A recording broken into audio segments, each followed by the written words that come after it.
So our first question today, ladies, what medium do you use and how is it different from other artists? Let's start with Vivian. Hey, thank you, Alex. I paint on canvas with acrylic painting. So I think in terms of the medium used, I wouldn't say it's completely unique, but the way that I paint is I put lots of layers of very colorful acrylic paint to create my patterns. So I specialize in very abstract designs, and that's how I get the colors to be a very solid color. On canvas with acrylic painting. So Oh, got a bit of feedback. Oh, keep going. All good. okay. Yeah, so yeah, that's pretty much my painting style. Yes. Awesome. And what about you, Michelle? Cool. Thank you for the question, Alex. I am interdisciplinary. It just means I use more than one medium.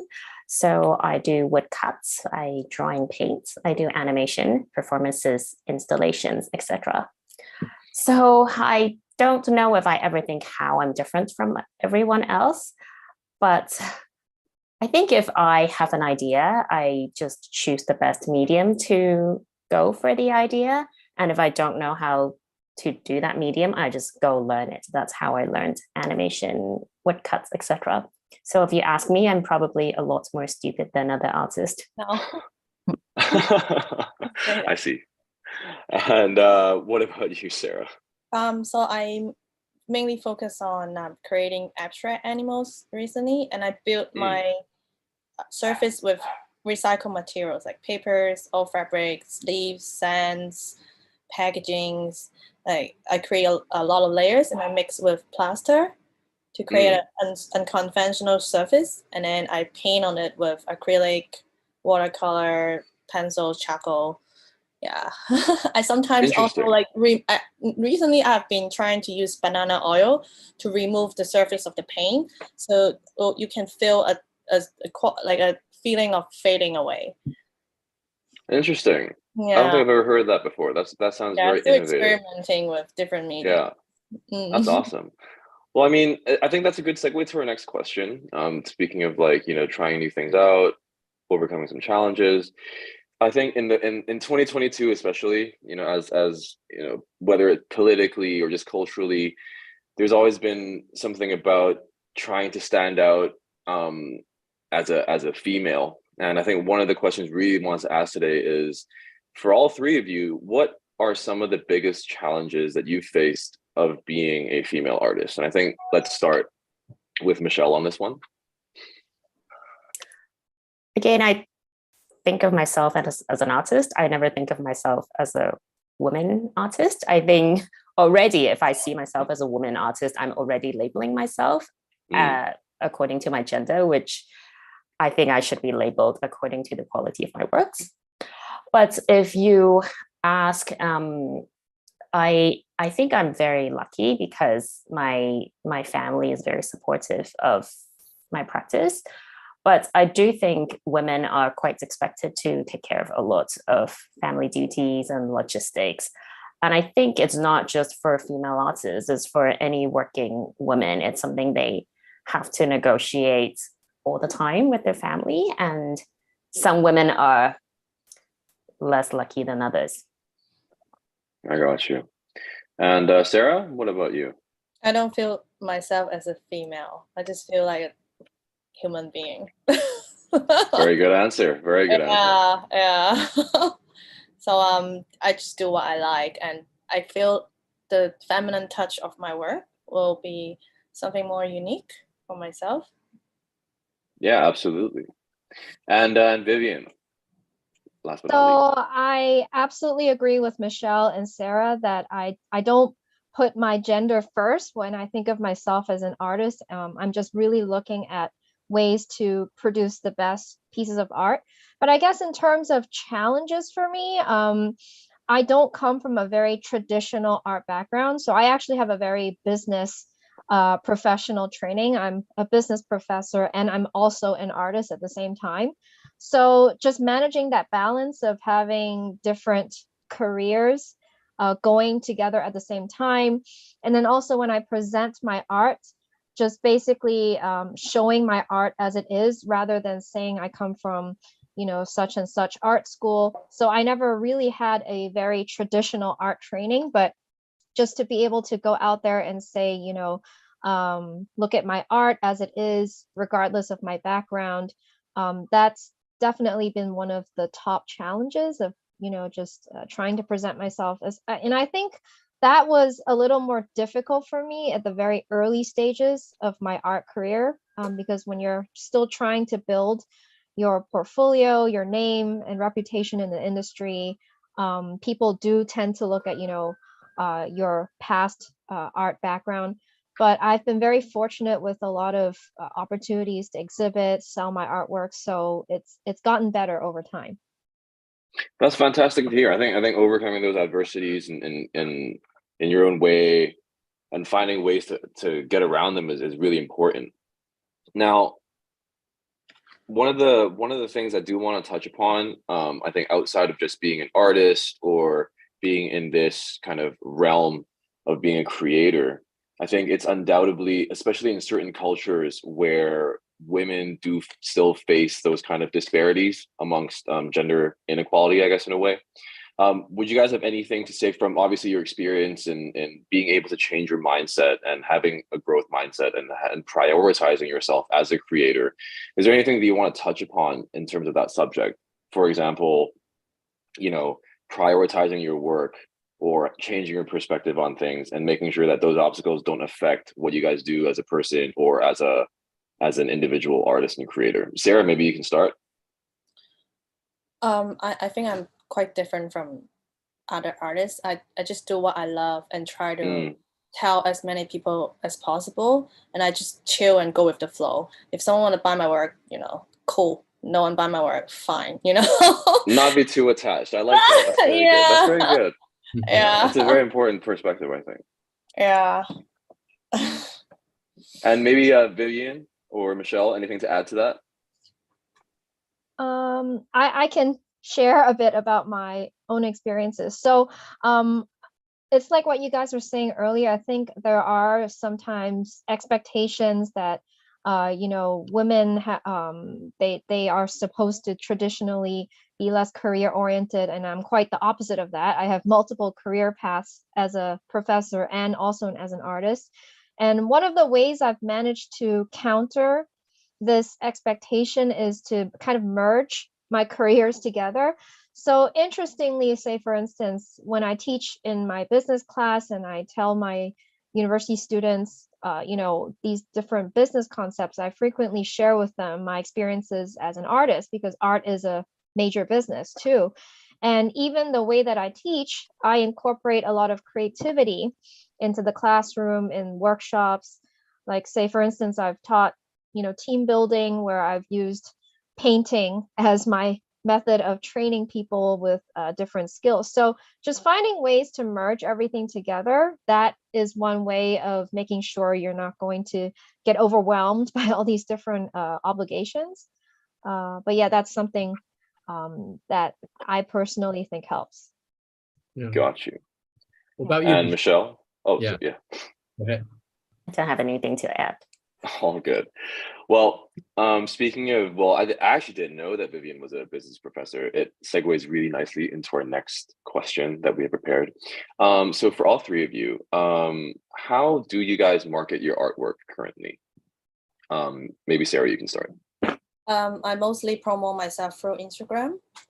And because I've been in this industry for 12, 13 years already. So, you know, I had over 100 exhibitions worldwide, and people will come back. You know, I make we have good connections with galleries, with agencies, words of mouths. And then like recently I'm working with Cartier for a workshop, and then they were really happy about my performance, and they already asked me, oh, can you help us again in December for our Christmas like gatherings before VIP and design some Christmas cards.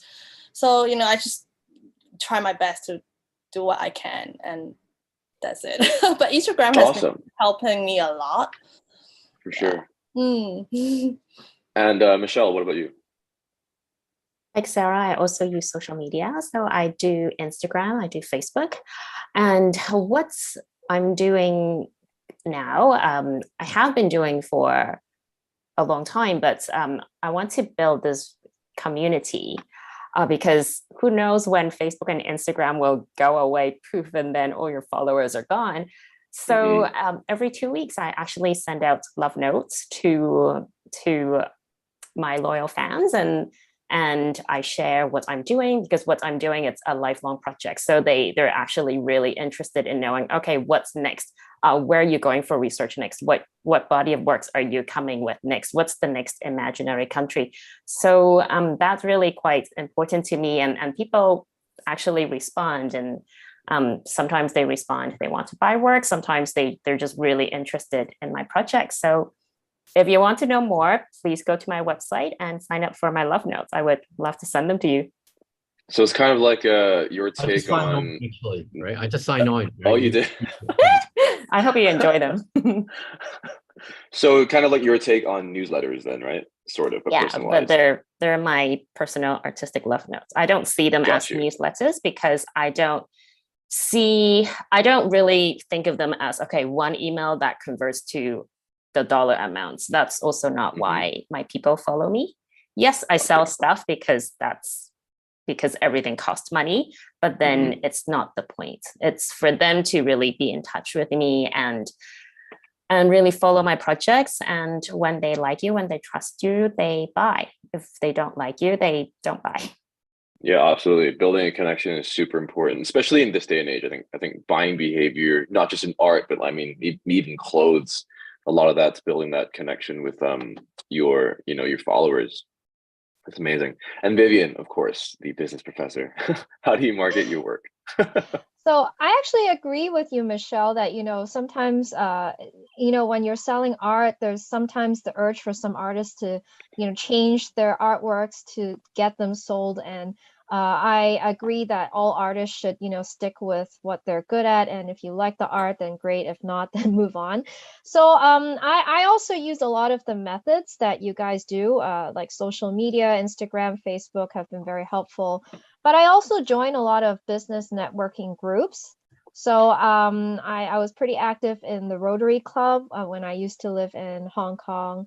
And I've joined a variety of other different business groups. And also as part of the alumni association at one of my alma maters, University of Bath in UK, I used to be very active. So through these lots of these different groups, you meet lots of different people, not necessarily directly related to the art world, but I found that through exposing myself to diverse groups, you open your door to different opportunities. I've had artwork sold through this means, or I've been able to meet people who have connected me with companies that have collaborated with me, including one of my biggest art projects. So in 2014, I sent one of my artworks up to space in collaboration with Canon.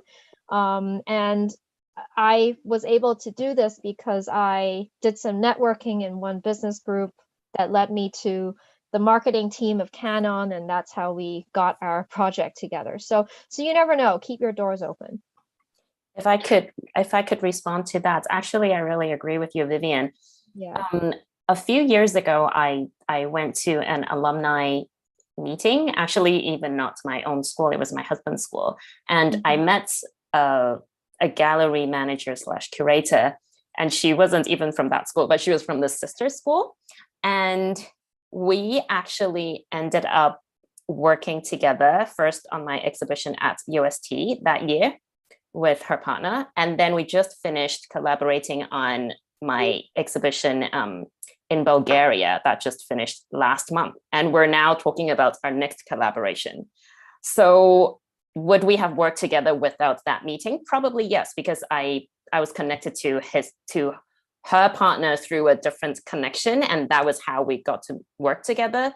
But then did that meeting at the alumni meeting really strengthen the initial bond?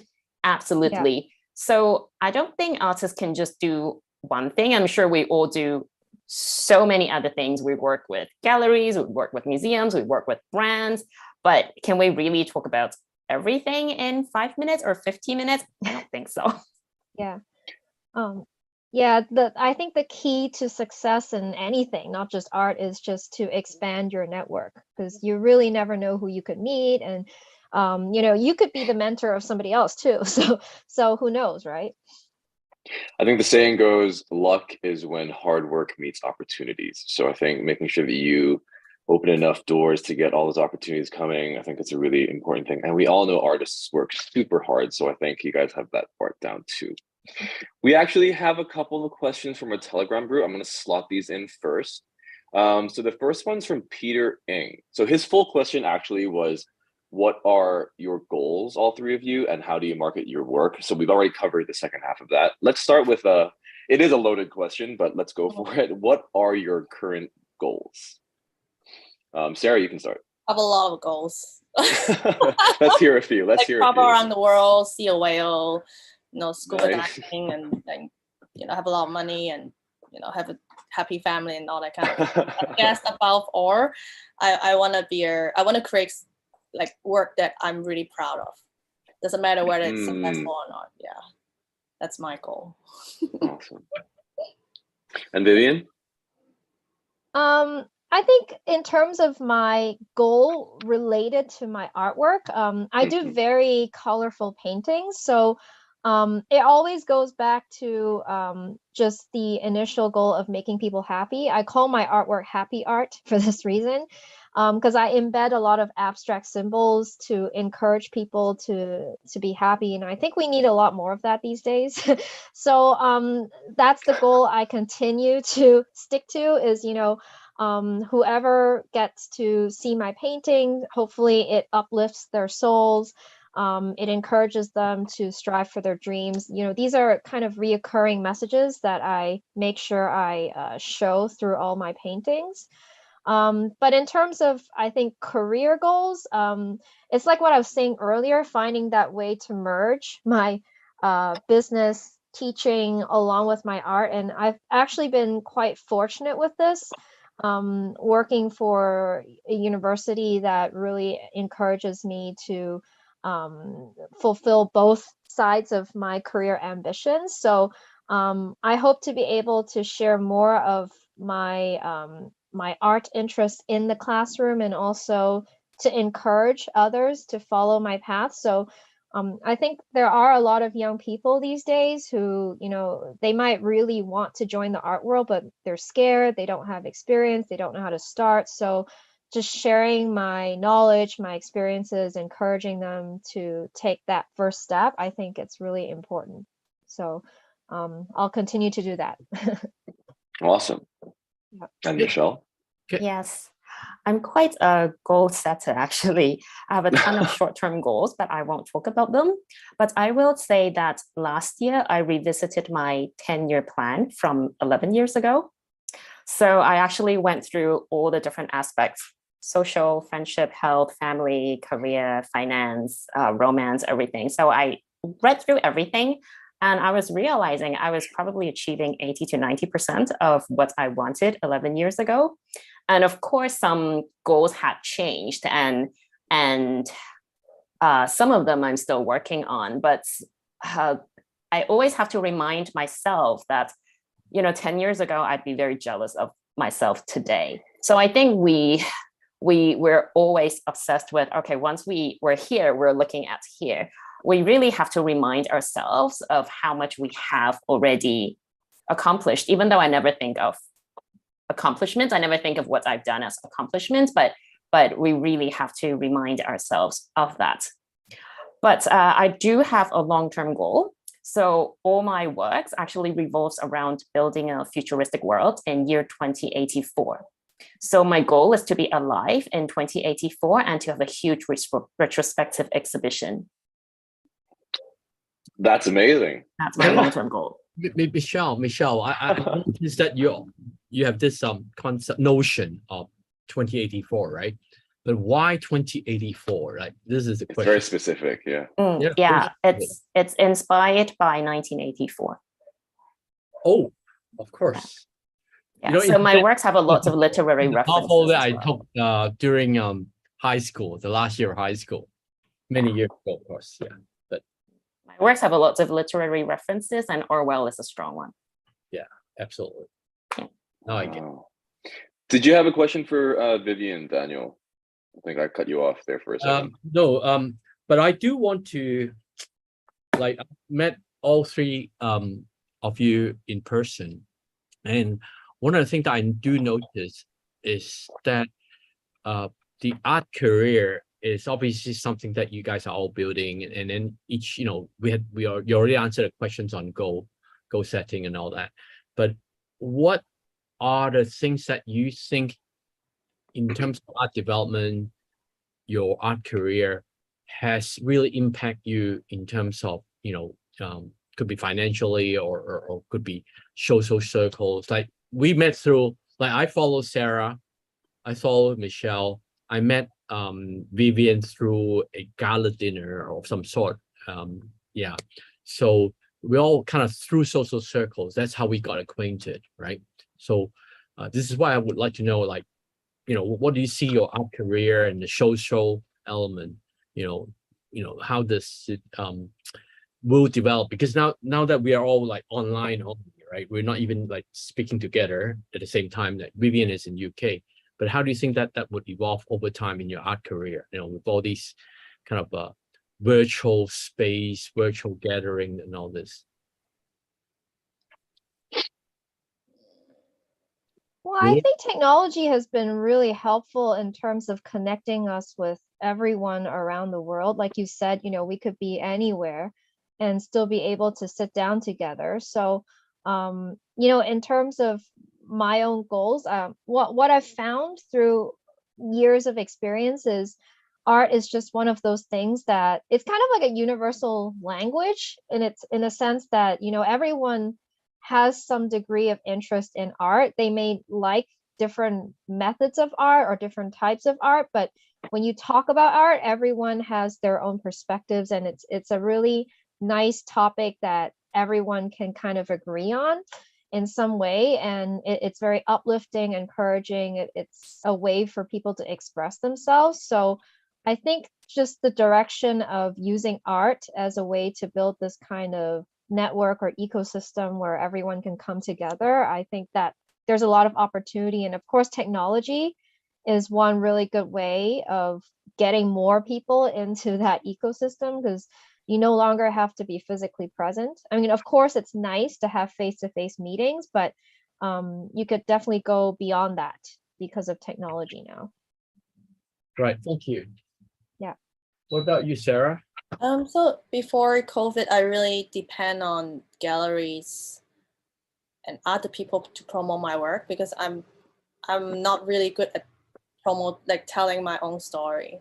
So I mostly just focus on creating the artwork myself, and then I'll let galleries to promote my work. But since COVID, most offline methods have turned into online, and a lot of galleries closed down because people cannot go out. So the world has changed so much, and we really rely on technology, social media, like online ways to reach out to people.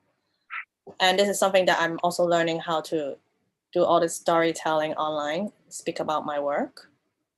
Yeah, so I guess, I don't know, like in the future, most people will buy work from artists instead of through galleries. And then yeah, we need to see how do we deal with that, because I'm not a good sales, I'm good at doing my work. So I'll probably need to think about how to do it. And ARTRACX is a good platform for us Thanks to. for the part there, but what do you think of sorry, I might have cut you off.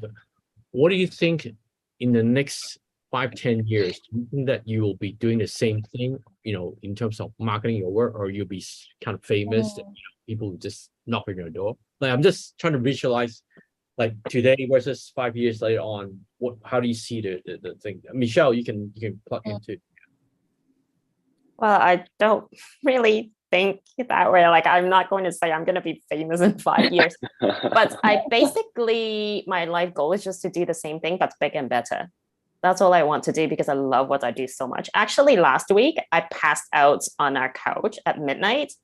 and my husband was dragging me to bed, and apparently I was crying. I was like, no, I want to go back to draw. I want to go back to draw. So I just love what I do so much. But I think if you focus on trying to be famous, then you're focusing on the wrong things, and things will go wrong because you're focusing on the wrong thing. Yes, you want to make it bigger, but is not focused on that. I think you need to have the good work to back yourself up. Yes, you need to have a good strategy, marketing, etc. You need to make friends because artworks are dead. It's people who make your careers. But don't focus on just making money. Don't focus on that. I mean, if that's what all you want, then go buy stocks. True. Yeah, you don't have to invest all your energy into making artworks. That's stupid. That's But true. there are easier ways. Save your heartache. It's a lot of work. It's very hard to come up with your unique visual language and your vision, and to come up with your own stories. It's a lot of hard work. People think art is easy. It's not just play. It's really, really a lot of hard work. It's interesting you mentioned this. Money, then do something else. It's interesting you mentioned this, Michelle, because it makes me think of NFTs these days, because of, you know, that progression into technology, digital art, and just wondering what you guys think about that. I also have my own NFT recently. But I didn't really mind having it, not having it. It's just like some organization approaching me and say, oh, why don't we animate your work and we can try to make something. I'm like, sure. You know, if I would like to see different versions of my art and how does it work. And so yeah, recently I also joined an NFT game. Awesome. Interesting. I think that's actually really interesting, because we had a question come in from Telegram again from a community member called Lynn, and she actually asked, how are you guys catching up with the new art technologies, i.e. NFTs, etc.? So obviously, Sarah, you mentioned you have your own NFT collection that you collaborated on. Yeah.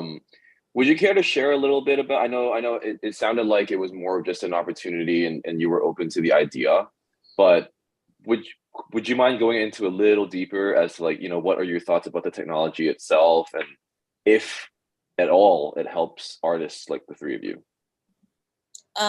For me personally, NFTs doesn't really relate it to art.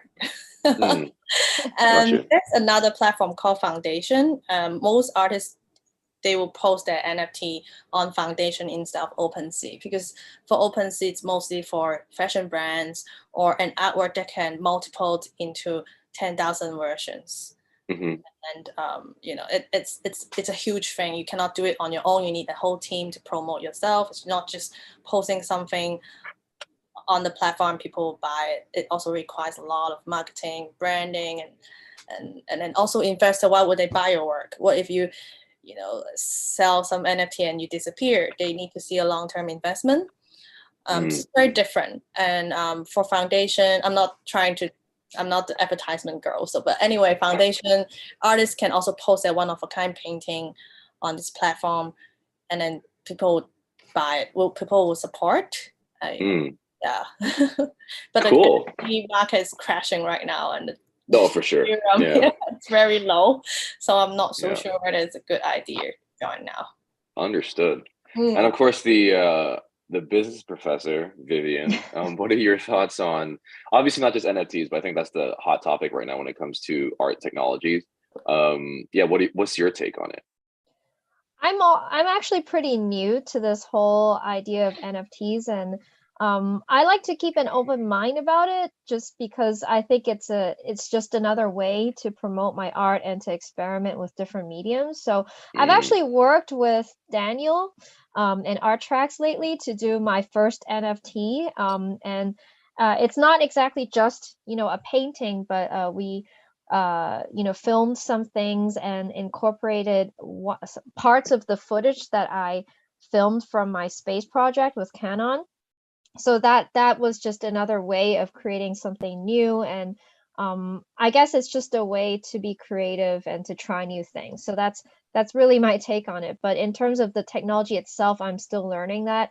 Frankly, over the years, I've been a little bit resistant on putting too much of my work online because I've had incidences of people copying my work and then taking credit on television.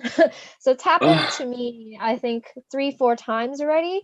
And, you know, at first I didn't really take it that seriously very early on in my career, but then when I started to realize how like serious the repercussions could be, I've been pretty careful these days with, you know, intellectual property issues. So that's really the main concern that I have anytime I try to use technology with my art, is to make sure that I'm still protecting my art, even though I'm exposing it to a larger circle. Got you. Yeah. And Michelle, what about you in terms of your thoughts on art technologies and NFTs and such? Actually, quite a few people have told me flat out that you should do NFTs because I also do animation. And I had it from working partners, consultants. I work with an artist consultant. She was just like, you just need to do NFTs. So I was quite tempted at one point. I even had an active discussion with a potential partner. And in the end, I decided not to do it. Not because I have any beef with actual NFTs. I think everyone only has such limited time and energy. And I think you really need to decide what you want and what your goals are. And if some new and shiny things, they don't really align with your goals, but they take up a lot of your energy, then you really need to think, is that an opportunity or is that a time and energy drainer? So I decided that I'm super old school. I actually have a to-do list every day, but it's written in pencil on paper because I really believe in your brain processes differently when you put a mark on paper. It's instead of electronic, because your brain just thinks that I can delete it anytime.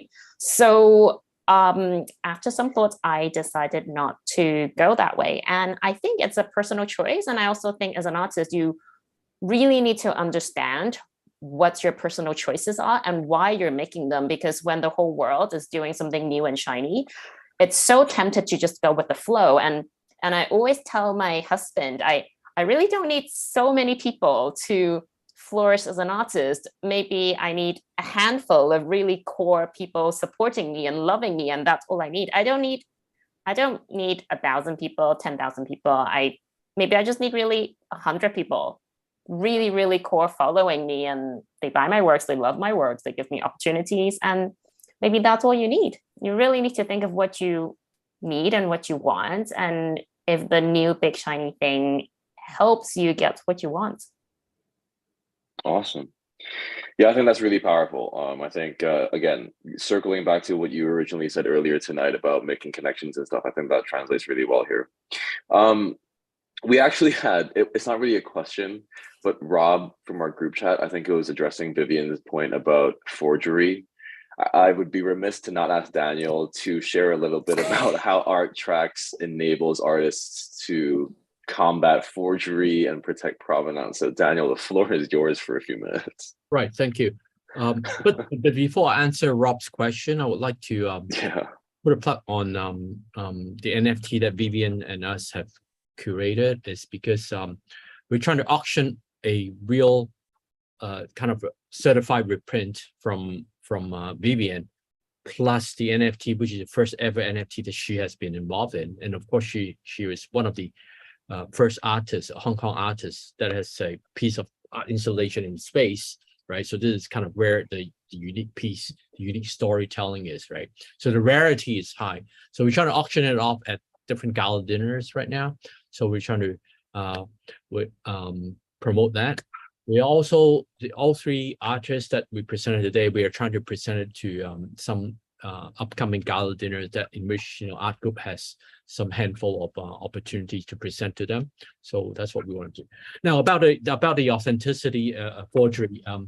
One of the key message that Vivian mentioned is about the fact that her art has been somehow picked by some marketing firm, or it could be promoters, as if they were their work or something like this. So this is the common thread amongst some of the artists that we've interviewed or we've come across, is if you go on a derivative work of some sort, whether you're a photographer, by its very nature, it's all print based.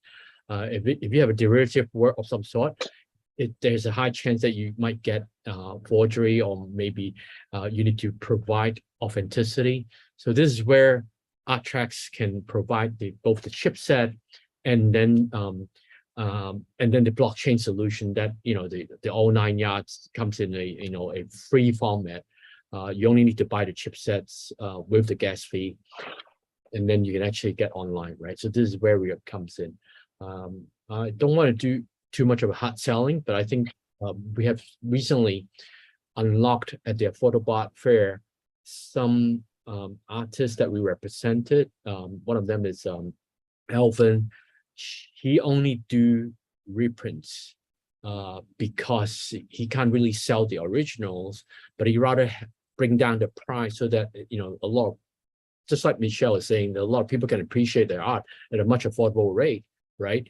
Then he wants to give the reassurance that this is the original reprint that it came from me, Alvin, right?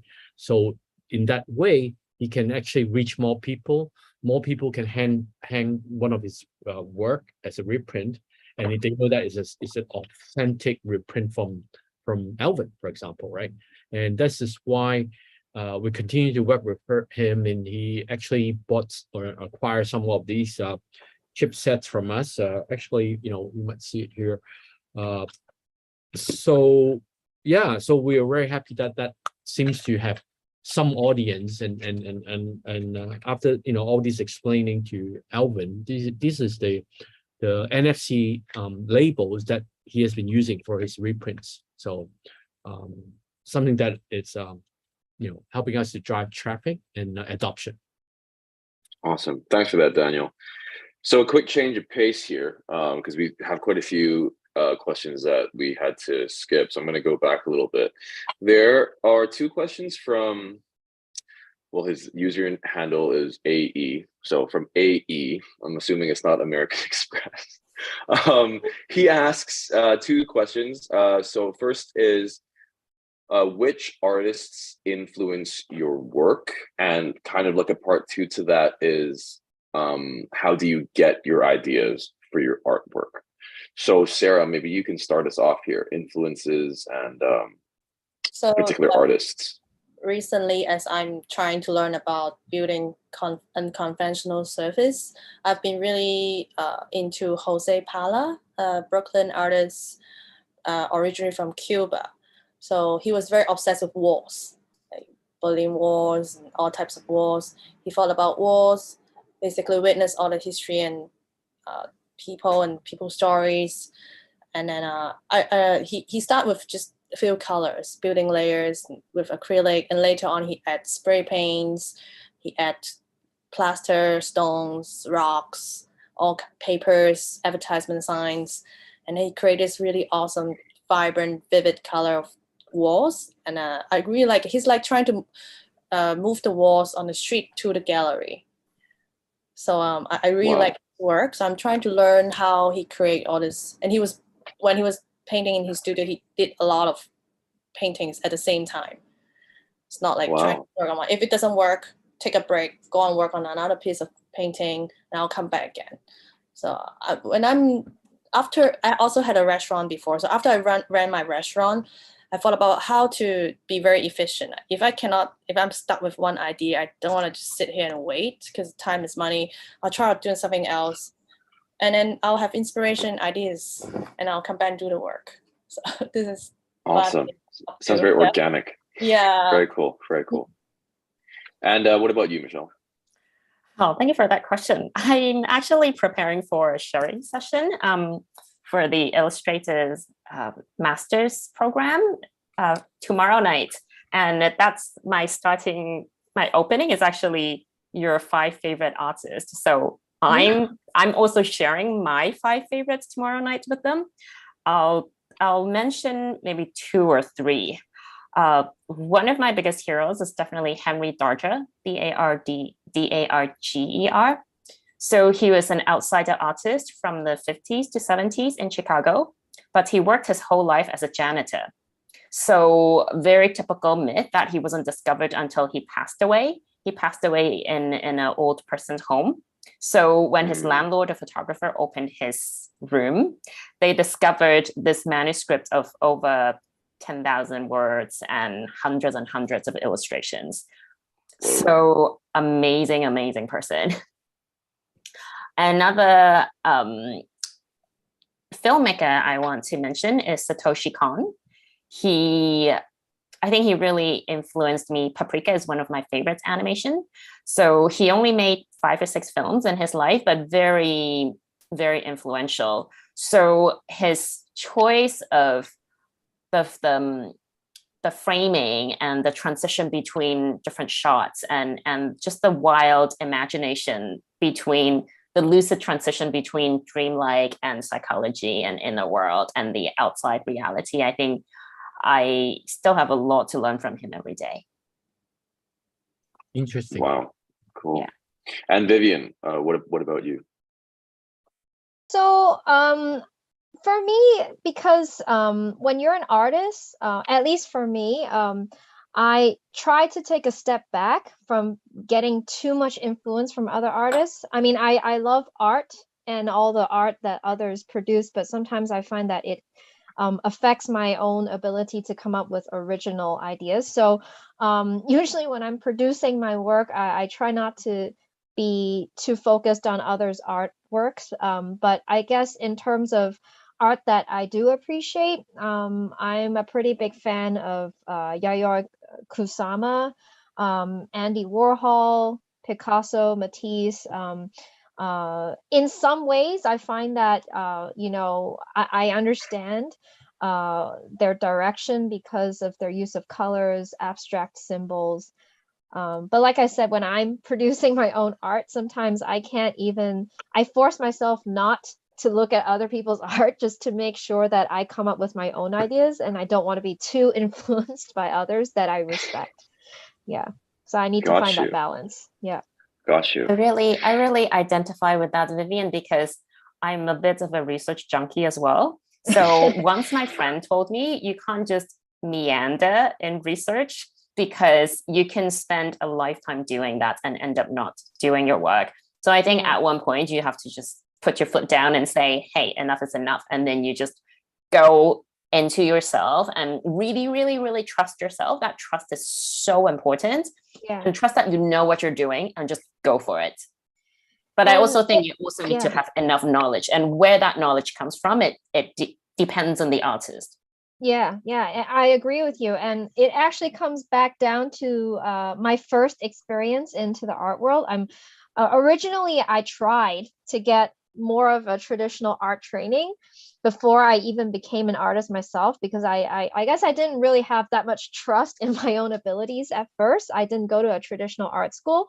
So I actually located somebody I wanted to teach me art before I realized I could do it myself. But after the first lesson with this teacher, he actually told me he couldn't teach me anymore because he said he realized that I had my own style, and he didn't want to influence me. And that was actually the biggest lesson I've taken in my entire art career. It's that, you need that kind of artistic freedom to experiment. And sometimes if you're following others, and even if you like their work, in some subconscious way, sometimes you're just really affected and you can't come up with your own stuff, and that's actually going to stop you from creating your own creativity. So I always go back to that. I love going to museums and everything, but when I know it's time for me to create, I have to take a step back and make sure I'm kind of this empty canvas where I can come up with my own ideas.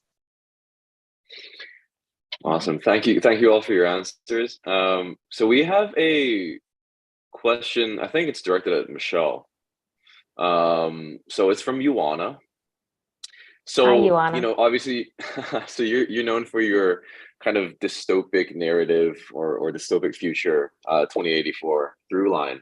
So the question goes, from the perspective of this dystopic approach that you have, do you find any connection of our current global circumstances? I'm assuming this is the pandemic and your artwork. I'm going to answer, but not specifically related to the pandemic. Gotcha. So if you look at, dystopian literature, dystopian works, if you look at the history, they're not about the future. They're all about the present. So all futuristic and dystopian creation, it's about what the artist, author, writer, filmmaker sees in her own world and criticizes or fantasizes that, take out what you don't want or criticize what you don't like, and then put what you like in it. It's all futuristic creation is all about. None of those is about the future. It's all about the present.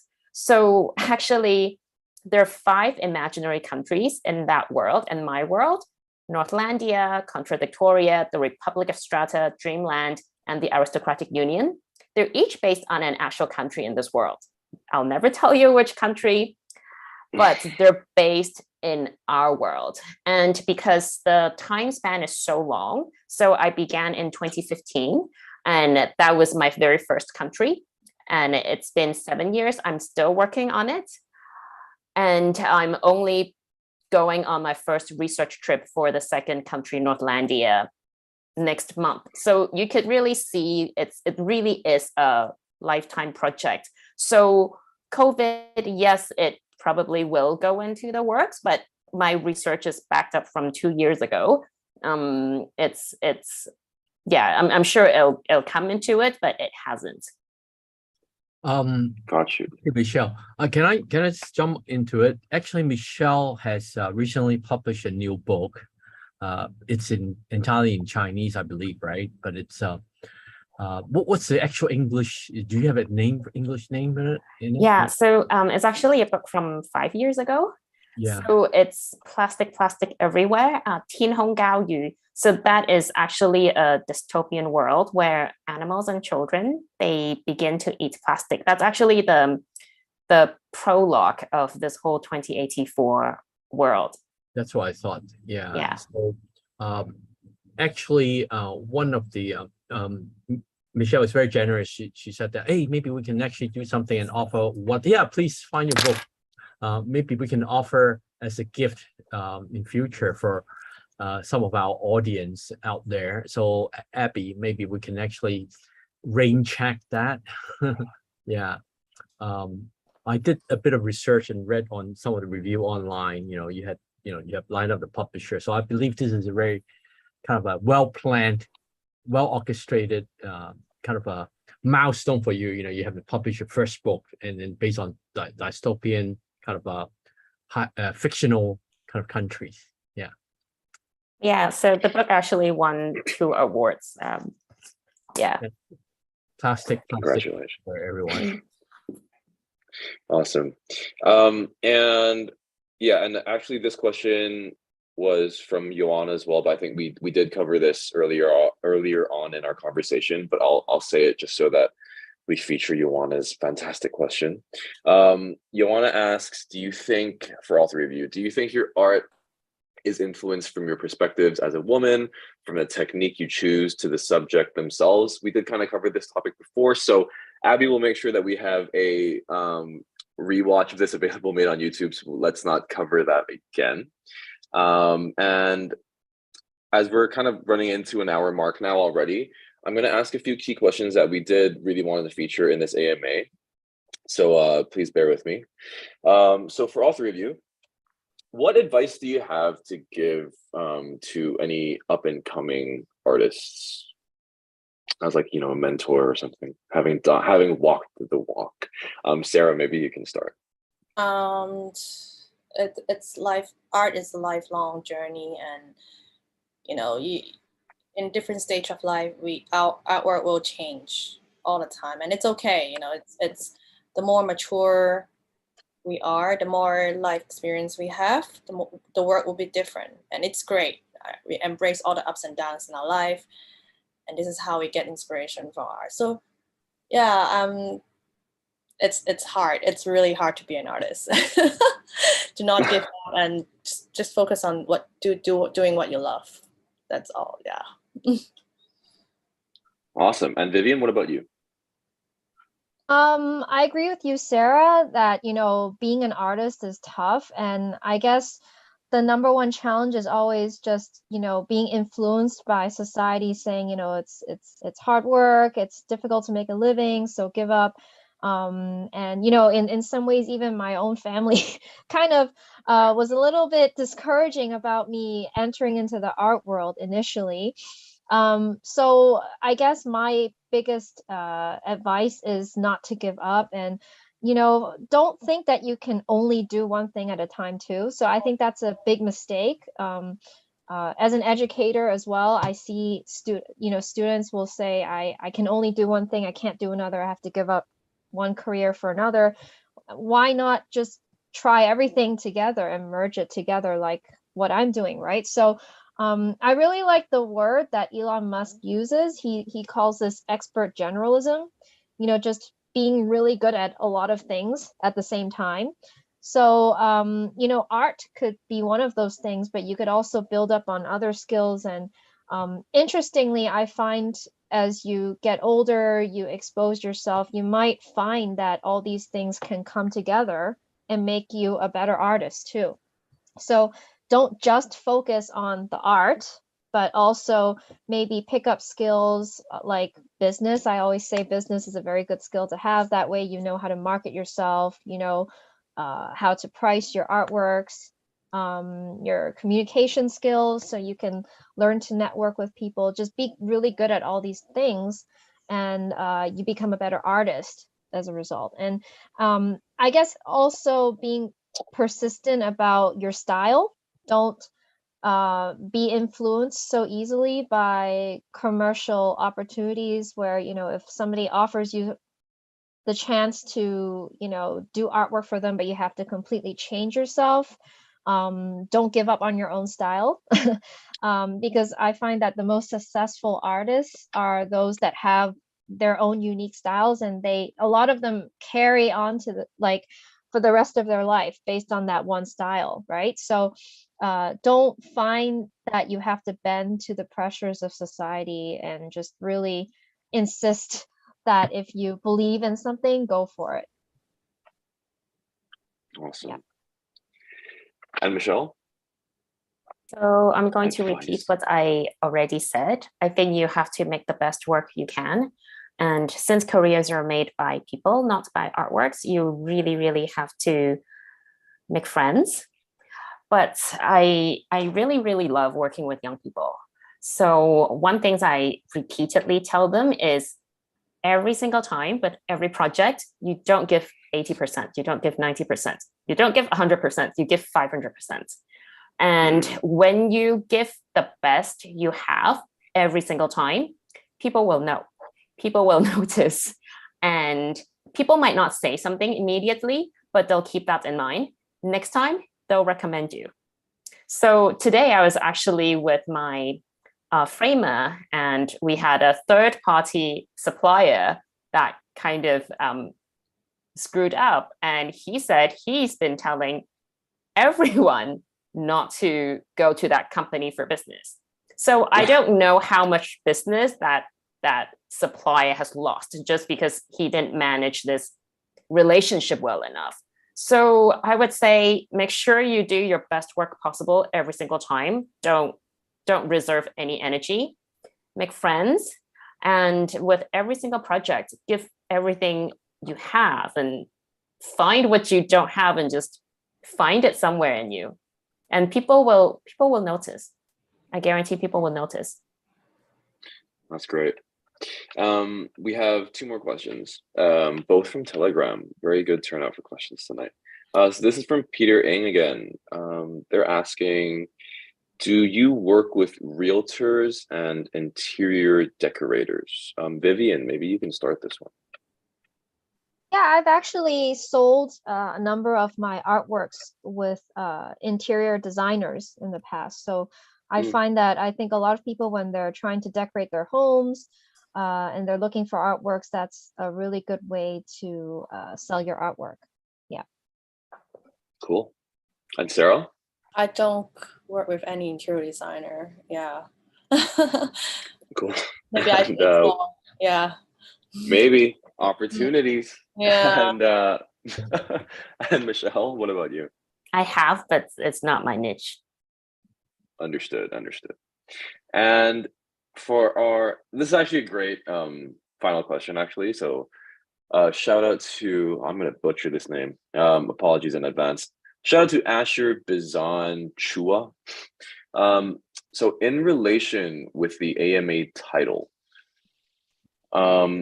what do you consider an artist as a powerful woman in the art world today? So like what, maybe like some of the characteristics or some achievements. What are your thoughts on that, Sarah? But I'm not powerful. That you're not powerful? I don't think I'm So powerful. I'm just doing what I love. So what do you think? I'm powerful because I have makes it powerful? confidence. Okay, I'm powerful because I have confidence. confidence and I love what I do. Beautiful. Yeah. and Michelle. I think it might be a question for Daniel and Abby because You're all fighting. Sorry, we kind of put that label on you, but yeah, Michelle, please take it away. Some characteristics you may have, not your own. I mean, like it could be characteristics that you possess, but I think in general, like what would make you consider someone a powerful artist in the art world today? Okay, so again, powerful women. Again, I don't see myself as a woman. Again, I don't see myself as powerful, but I do want to share a story. A few months ago, I had an exhibition with a local gallery, and we were arranging some important visits with institutions and also with journalists. And I really remember what he said. He said, "Michelle, just be yourself. Make sure you show them the stars in your eyes, then you'll be fine." So I think it's that those stars in your eyes that really defines a person. Oh, that's very deep. Very good. And Vivian? So once again, I'm not really into labeling either. But I like, regardless of gender, when I really appreciate an artist, it's because they're fearless. They're really not afraid of trying something completely new. So, that newness sometimes scares people sometimes. So there may be some who would really respond to new ideas, some who are very resistant. So those artists who push forward and they say, this is what I believe in, and they really stick to it, that's what I really appreciate. Cool. Yeah. I know I said we're going to end on that, but I would be remiss to ignore a question from the community. Peter Ng, once again, very good, Peter. I think you're in the running receiving these art pieces from Phillip. Peter asks, do you display your artwork in any beauty salons? Very, very specific question. Do you guys feature them in a beauty salon at all?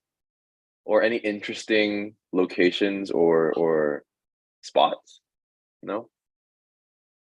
Well, I've sold some artworks to coffee shops and universities and private collectors, but I don't know where those collectors really put them. So, Right. But I would be open. I think that art is just one of those things that you can, put anywhere. So I would say, if a beauty salon needs artwork, then, by all means, put something there. Yeah. Okay. And Michelle or Sarah, do you guys like display your art in like unique and unexpected locations? Not really. Museum collections, people's homes, cafes, restaurants. Yeah, somewhere indoor. Cool. The whole 9 yards. Yeah. Michelle, any I'm not cool sure. locations? I'm not sure, but they might be somewhere you don't know. I am going to create some artworks in an unusual place next month. So I'm gonna create a body of woodcuts in the Arctic next month. I'm going on a research Whoa. trip for Northlandia, the next imaginary Wow. country. I'm leaving in 2.5 weeks. It's really coming up. Wow. Is this sponsored? Is this sponsored, Michelle, or is this like self-funded? Like, do you have someone that actually help you pay for all these? Or It's is a it- long question. Do you want me to answer it? yeah. Who? Yeah, essentially Paying for it? that's the answer. Okay, so it's the Arctic Circle. It's basically a residency program for scientists and artists and educators, academics, innovators to conduct their own Arctic research projects. Yes. So they do charge a fee, but I believe it's heavily subsidized. Right. And I don't know how the other participants pay for it, but I'm very lucky. So I'm sponsored by ADC, Hong Kong Arts Development Council, and also Canada Arts Council. And my outfits are also sponsored by Canada Goose. So, but even with all that sponsorship, I still ended up spending more than that. Yeah. So it's a combination of everything. So I really look forward to selling some of the pieces. Interesting. Awesome.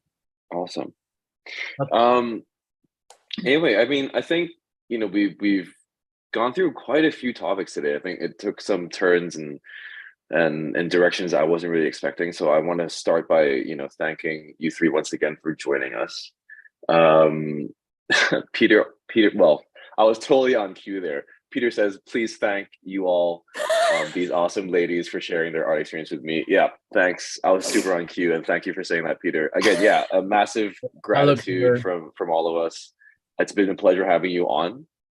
So just for the listeners and audience members and our Telegram community, we will be reviewing all the questions from tonight, from Peter, from AE, from Asher, from Ioana. Apologies if I missed anybody.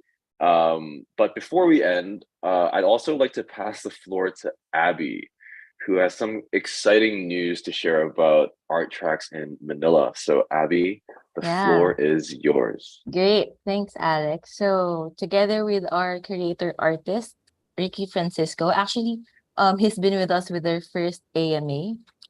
He's a museum director at Fundación Sanso. Fundación Sanso is one of the most credible museums here in Manila. So we will be doing a short demo of the entitled starter kit. So can you see it? So here it is, our entitled starter kit that will help artists to track, trace, and trade their artworks safely with the help of ENQ blockchain also. So yeah, if you have time on October 5, 2 p.m. and is located in Manila, please come and join us on October 5, 2 p.m. for a short demo. And yeah, possibly free chips, care of Daniel. Maybe we can come to Manila. Awesome. Now that Hong Kong, it's like now, like today was like yeah. They lift the quarantine restrictions, right? Yeah. I should go online. I want to go to Manila. Manila ticket. Yeah, let's do it. Yeah. And to all the community members, if you have any AMA topics you guys want us to cover, please, you know, we're open to suggestions in the Telegram group. So guys, we've taken enough of your time. Thank you so much for joining us tonight, and we'll be sharing the rewatch of this on YouTube very soon. So thank you, Michelle, Vivian, and Sarah. Thank you, Michelle. Thank you, Peter. everyone. Thank you, Sarah. Thank you for having us. Yeah. Thank you. Touch base with you individually. Yeah. Thank you. Thank you.